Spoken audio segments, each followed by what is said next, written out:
Mwandĩki mũkaru ministry-inĩ ya gĩthomo Belio Kipsang augĩte thirikari nene nĩ ĩharĩirie kũhinya mĩbango ya kwagĩrithia mĩtaratara ya gĩthomo kũgerera kĩgĩna kĩrĩa kĩrathukĩirwo rũhonge rũrũ kĩa birioni 628 bajeti-inĩ ya mwaka wa kĩgĩna wa 2023-2024. Arĩtia akĩhingũra kĩgomano gĩa thikũ 3 kĩa arutwo thukuru-inĩ wa M-Pesa Foundation Thika kaũntĩ-inĩ ya Kiambu, kũrĩa augĩte thirikari nene na cia kaũntĩ nĩ ciĩharĩirie kũgatha mĩcibi nĩguo kwagĩrithia rĩera rĩa arutwo magĩthoma. 628 billion shillings is set aside to take care of yourselves as our children. So as government, this is one area that we put in a lot of focus so that we are able to give you free primary education. We are able to give you free day school education at the secondary school level.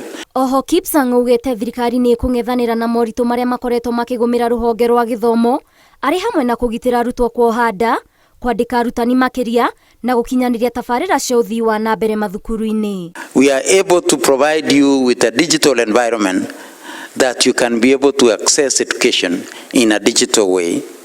We are able to make sure that we build structures including our education cloud at KICD.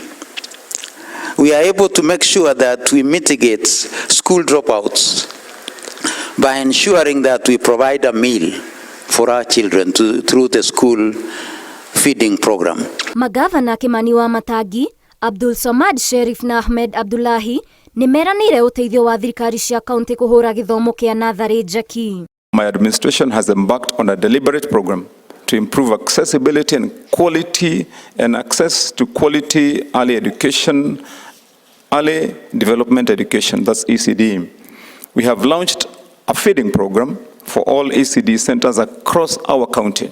Oho arũgamĩrĩria ikundi ngũrani cia kũrũmbũiya ciana ta UNICEF nĩ morĩtie thirikari kwambĩka mĩtaratara ya gũtigĩrĩra atĩ arutwo othe nĩ magĩa na mĩeke ya gũthoma gũtarĩ na moritũ.